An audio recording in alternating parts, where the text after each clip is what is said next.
And welcome to the Bloated Chef. Chef Jerome here, an actual living, breathing chef, and I'm bloated. Before we get started with today's entertaining and fabulous tutorial, please look me up on YouTube. Smash that like button, crush that subscribe button, very important. Share with the world, leave a comment, leave a hashtag. Please keep your hands inside the ride at all times, and we thank you.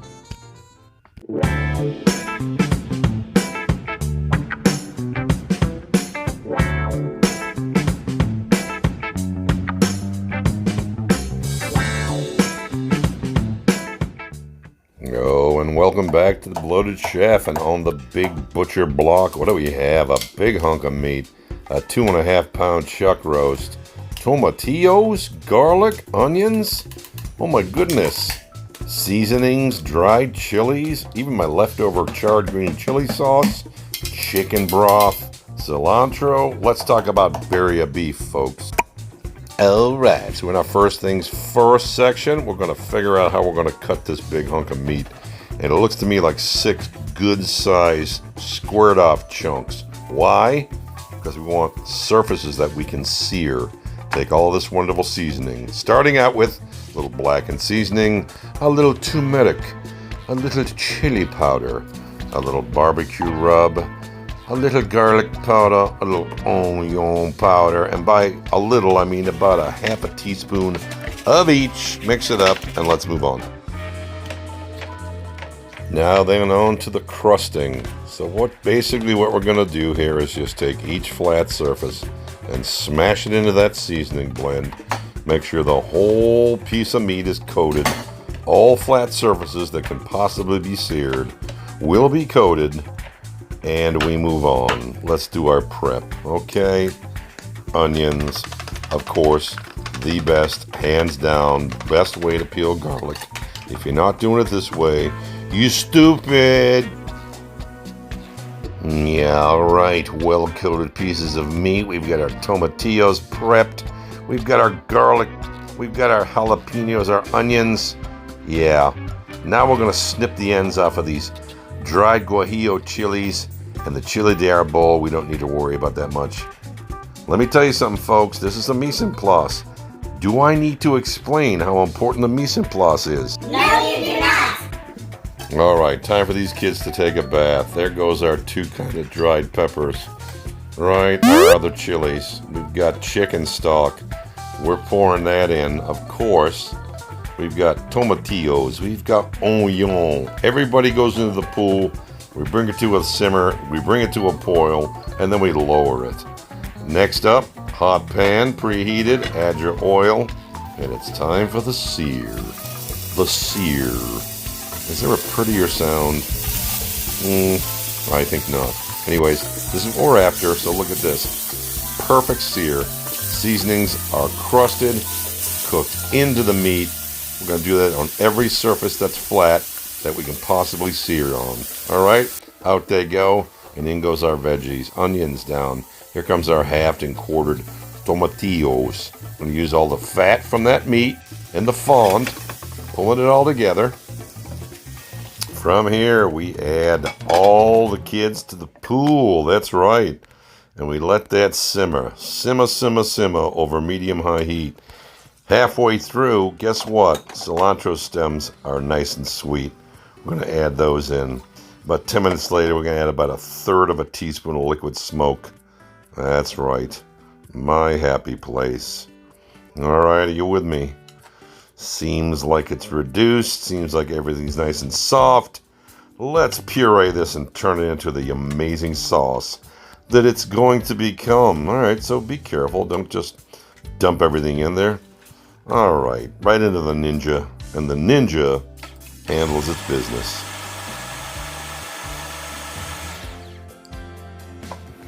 Our next step is that sauce goes right back into the exact same pan. Scrape it out, bring it to a simmer, and guess what? I'm going to take some of that leftover charred green chili sauce. Check out my previous recipe from 2 tutorials ago. I'm going to mix that in, nice and incorporated. Now guess what? These 6 chunks of wonderful beef are going to get bathed And don't forget that fond. Don't forget that juice. Do not forget the beauty of that. And while we're at it, I had a little leftover sweet barbecue sauce. That's going to fight back against the heat. I mean, it's heat, it's sweet. Do I need to explain? No, you do not. Yeah, alright. The stovetop portion of this entertainment channel is done. Into the oven at 300 degrees, preheated. Alright, for 2.5 hours, knowing full well it's going to take at least 5. So we pull it out at 2.5, and sure enough, we need 2 more full hours. Alright, let's check the tendency. The tendency? How about the tenderness? Alright, not there. Still not there. I'm thinking at least 1 more hour. There it is. Alright, 1 hour later. Feeling pretty confident. Now we're going to add the sweet to combat all that heat. Clove, cinnamon, about a half a teaspoon of each. Alright, let's lay that in there. Let's check the consistency. Let's see if that starts to shred as the tongs pick the meat up. It appears to be right. It appears to be good. Nope, 1 hour later. So a total of 6 hours at 300 degrees. And now we've got pillows of yummy, spicy birria beef. Are you with me? Oh yeah, that's a fist bump. In goes our chocolate syrup. That's right, plain old chocolate syrup. About a half a cup's worth. Now let's get a taste. Let's see how bold that heat is. Oh boy, it's good. Very heat forward, very sweet backwards. Let's finish this off with a shitload of fresh cilantro. We're going to brighten it up just a little bit. We're going to squeeze some lime juice in there. Now how, pray tell, can we use this? We can put it over noodles or over rice, or we could always make a pizza with sweet dill pickles and onions. Good Lord. There it is. And then, of course, since that's a Latin American dish, a little fresh squeeze of lime juice. Oh, sorry, Johnny. Did you catch that? Yeah, I did. You blasted right now. Beautiful thing. All right, stop. And while my boys frolic on the outside, I'm thinking up a new way to use this leftover birria beef. What could I do? What could I possibly do? Aha! I've got it! How about a twice-baked potato stuffed with spicy birria beef? Is you kidding me? No, I is not. And if you're not cooking your potatoes this way, folks, you stupid. Coat them in olive oil, crust them in kosher salt. 1 hour at 350 should do it. Moving along to our second mise en place. Mozzarella cheese, red onions diced, birria beef, about a quarter cup of heavy cream. Let us prepare our potatoes. Do not cut them in half. Take about a 1/4 inch off the very top of the flatter side. Very important. All right, there we are. We're going to scoop that flesh, and I like to go ahead and chop up the crispy skins. Make it part of the filling. Completely up to you. But what we're going to do here is make sure we keep and give ourselves a nice border, about 1/3 to 1/4 of an inch of potato inside. Scoop all the guts out. Now we mix it all up. There goes that egg. Okay? Here comes those red onions. Okay, you with me? There goes about 1/3 of the mozzarella cheese. We're going to use the rest to top the potatoes. There goes the birria beef in. There goes the mustard. There goes the mayo. Pardon me, ketchup. That's going to give us the sweet and tangy. Cut into that heat. This thing is going to be so well balanced and flavorful. Alright, we started with the fork technique, but the brunt of the work is done with the whisk, or the whip. Are you with me? That's going to mash it out. It'll be nice and smooth with little chunks of potatoes and beef and fat. Absolutely going to be delicious. Now, really, all you have to do is scoop it in, make yourself a nice pile, go vertical. Let's get some height on these, okay? Don't be scared, because the potato frame itself is going to hold it. So let's make it look nice and pretty. Add the rest of that mozzarella on top into the oven at 400 degrees for 20 minutes. And look at these bad boys. And listen to these bad boys. Yeah.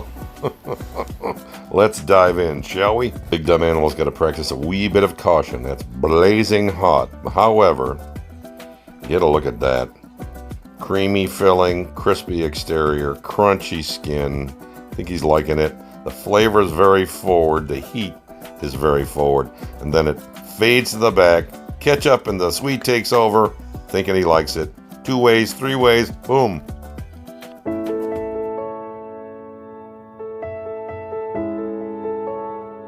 But wait! Alright, we did say birria 3 ways, right? Well, here's our 3rd way. I've got a mold. I've got the remainder of that beef, birria, and potato mixture. You would think it's going to make a nice potato cake, but it's a little too loose. It's going to be more like a corned beef hash, except replace the corned beef with spicy birria beef. Move it around, get it in the butter and oil, let it sear, let it sear. Let's crack that egg, because after all, it is breakfast time. From here we lay some thinly sliced fresh whole milk mozzarella on top. We drop that egg on top of that. Everything's gonna melt, everything's gonna get nice and gooey. Let's drain it, let's plate it, and let's get a look at it. Oh yes!